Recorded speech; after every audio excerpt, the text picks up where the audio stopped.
Hello students, इस video के अंतर्गत हम लोग मेज़र ऑफ डिस्पर्सन के अंतर्गत क्वार्टाइल डेविएशन में इंडिविजुअल सीरीज के द्वारा क्वार्टाइल डेविएशन की गणना करना सीखेंगे। ठीक है, मेरा नाम है सुरेंद्र कुमार और मैं गेस्ट लेक्चरर हूँ समाजशास्त्र एवं समाज कार्य अध्ययनशाला में पंडित रविशंकर विश्वविद्यालय रायपुर छत्तीसगढ़ में। हम लोग लेक्चर स्टार्ट करते हैं। यहाँ पर हम लोग देखेंगे क्वार्टाइल डेविएशन की गणना। तो क्वार्टाइल डेविएशन की गणना में इस वीडियो में हम लोग दो चीज़ की गणना करना सीखेंगे। पहला क्वार्टाइल डेविएशन और एब्सोल्यूट मेजर ऑफ डिस्पर्सन के अंतर्गत, और CQD अर्थात coefficient of quartile deviation relative measure of dispersion के अंतर्गत। ठीक है, तो इसका सूत्र जो बहुत ही इजी है। QD बराबर Q3 माइनस Q1 और CQD अर्थात चतुर्थक विचलन का गुणांक। इसका फॉर्मूला है Q3 माइनस Q1 बटा Q3 प्लस Q1। अब यहाँ पर हमको देखना पड़ेगा कि Q3 और Q1 क्या है। तो यहाँ पर Q1 जो है वो 75% हिस्से को शो करता है, वैसे ही Q1 जो है 25% हिस्से को, और Q3 जो है वो 75% हिस्से को शो करता है। अगर इसकी कैलकुलेशन की हम लोग बात करें तो कैलकुलेशन जैसा कि हम लोगों ने रेंज का कैलकुलेशन किया था 3 सीरीज के अंतर्गत, इंडिविजुअल, डिस्क्रीट और कंटिन्यूअस, वैसे ही यहाँ पर हम लोग इसका 3 विधियों से कैलकुलेशन को सीखेंगे। इस वीडियो में हम लोग मात्र इंडिविजुअल सीरीज के द्वारा इसका कैलकुलेशन समझने का प्रयास करेंगे। इंडिविजुअल सीरीज के अंतर्गत भी हम लोग 2 तरह के इसमें क्वेश्चन देखेंगे। ठीक है, तो आपके सामने एक एग्जाम्पल है कि क्लासरूम है जहाँ पर 11 स्टूडेंट्स हैं और एक एग्ज़ाम उनके बीच में हुआ जिसमें उनके कुछ मार्क्स दिए गए हैं। तो हमें इन मार्क्स का चतुर्थक विचलन व गुणांक अर्थात QD व CQD ज्ञात करना है। ठीक है, तो बच्चों के मार्क्स हैं 72, 69, 65, 63, 62, 60, 59, 55, 50, 45 और 40। अब हमें QD निकालना है। तो QD निकालने का फॉर्मूला क्या है? Q3 minus Q1 divided by 2। लेकिन उसके पहले हमें क्या निकालना पड़ेगा?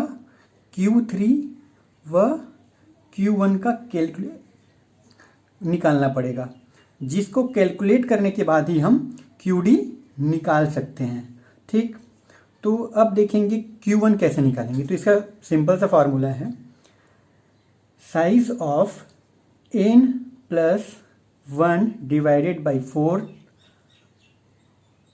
आइटम। अब यहाँ पर हम लोगों ने इसको 4 से डिवाइड क्यों किया है? क्योंकि हम लोग चतुर्थक निकाल रहे हैं, चौथा हिस्सा। तो यहाँ पर in total number of values क्या है? 11। तो यहाँ पर 11 प्लस 1 डिवाइडेड बाई 4 बराबर क्या हो गए? यहाँ पे 12/4 बराबर 3, 4 तिया तो यहाँ पर थर्ड आइटम। तो थर्ड आइटम यहाँ पर काउंट कर हम लोग करते हैं। तो इधर से देखते हैं, एक चीज़ मैं बताना आपको भूल गया। सबसे पहले जब भी हम लोग Q3 और Q1 की कैलकुलेशन करते हैं, सर्वप्रथम हमको डाटा को अरेंज करना होता है डिक्रीजिंग या फिर इंक्रीजिंग मोड में, डिसेंडिंग या असेंडिंग ऑर्डर में। तो ये पहले से डिसेंडिंग ऑर्डर में जमा हुआ है, तो हम लोग इस दिशा से कैलकुलेट करते हैं, काउंट करते हैं। तो यहाँ पर थर्ड नंबर होगा कौन सा? 40, 45, 50।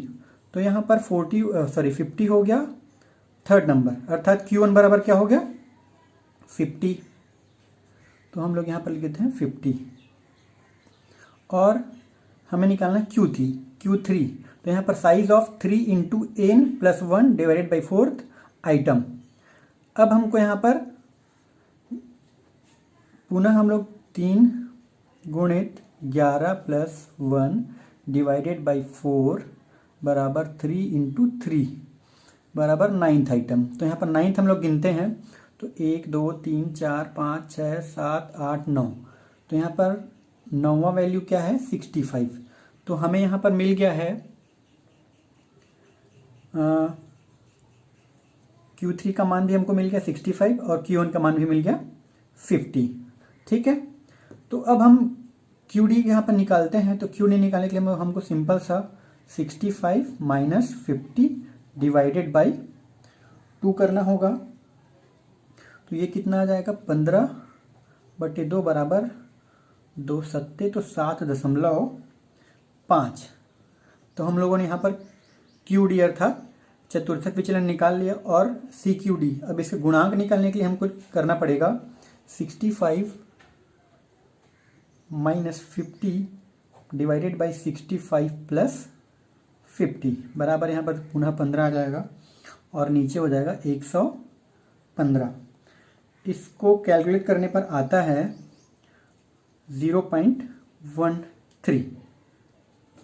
तो हम लोगों ने निकाल लिया CQD। Q1 Q3 का मान जैसे हम निकालते हैं, हमको QD और CQD अर्थात चतुर्थक विचलन और गुणांक निकालना बहुत ही आसान हो जाता है। तो इस प्रकार हम लोगों ने देख लिया कि चतुर्थक विचलन और गुणांक कैसे निकालते हैं।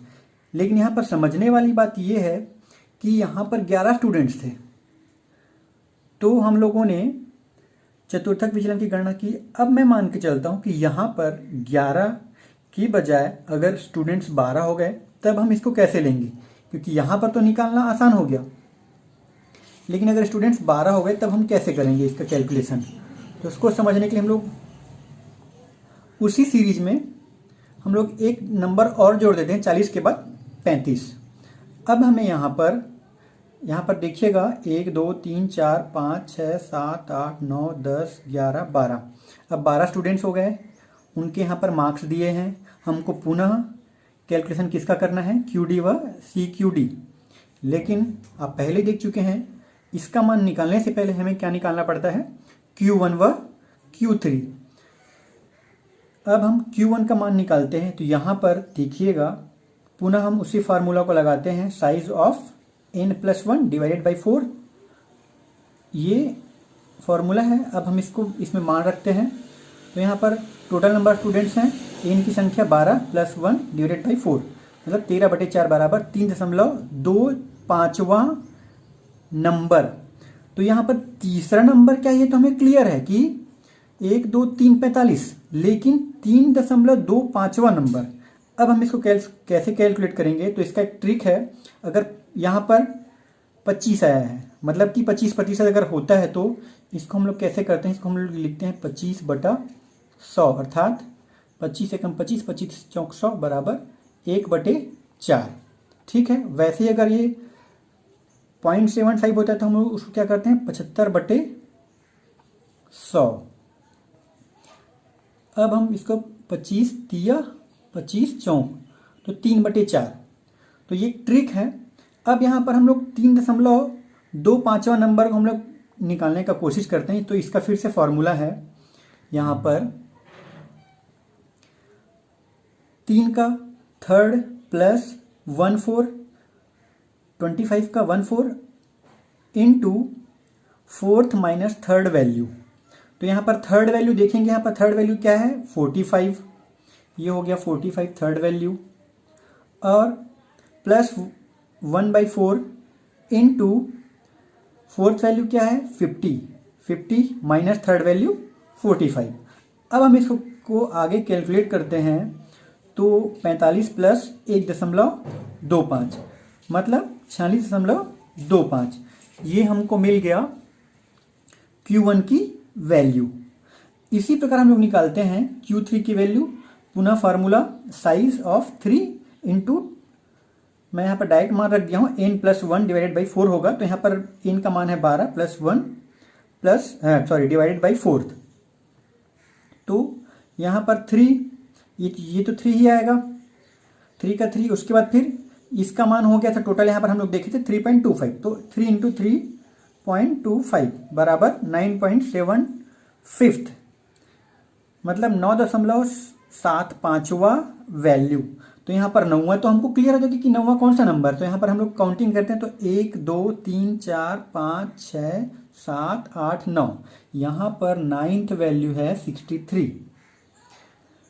अब हमें निकालना है 9.75। तो हम लोग पुनः इस फॉर्मूले का यूज करेंगे जो ट्रिक थी। तो यहाँ पर 9th plus 3/4 into 10th minus 9th value. तो यहाँ पर 9th क्या है 63 प्लस 3/4 इंटू 65 माइनस 63, फिर 63 प्लस 3/4 इंटू 2 बराबर 63 प्लस 1.5 बराबर 64.5। ये हमको मान मिल गया किसका, Q3 का। हमें Q1 का मान भी मिल चुका है और Q3 का मान भी मिल चुका है। जैसे ही हमको Q1 और Q3 का मान मिलता है हम लोग आसानी से फॉर्मूले में QD और CQD के फार्मूले में हम लोग मान इसका रखकर आराम से इसका वैल्यू निकाल सकते हैं। इस मेथड में Q1 और Q3 का मान निकालना ही पहला काम रहता है हमारा, जो कि टफ होता है। ठीक है, लेकिन यहाँ पर एक चीज़ और समझने वाली बात है कि यहाँ पर 3.25 था तब मैंने इस तरह लिखा। अगर यहाँ पर ये 5.25 होता तब मैं कैसे करता, तो यहाँ पर मैं 5 लिखता 5th प्लस 1/4। अब यहाँ पर ये 5th होता तो ये क्या हो जाएगा 6th हो जाता और ये 5th रहता। उसी प्रकार इस फॉर्मूले में भी बदलाव होते। ठीक है, तो ये हो गया सम संख्याओं के आंकड़ों में QD अर्थात चतुर्थक विचलन और गुणांक की गणना करने की विधि। तो इस प्रकार हमने Q1 और Q3 निकाल लिया और इसके बाद हम लोग आसानी से चतुर्थक विचलन की गणना कर सकते हैं। और अगले वीडियो में हम लोग देखेंगे कि डिस्क्रीट सीरीज और कंटिन्यूअस सीरीज में चतुर्थक विचलन की गणना कैसे करेंगे। ठीक है, तो इसको आप लोग समझ गए होंगे। नेक्स्ट वीडियो में हम लोग पुनः देखेंगे। Thank you.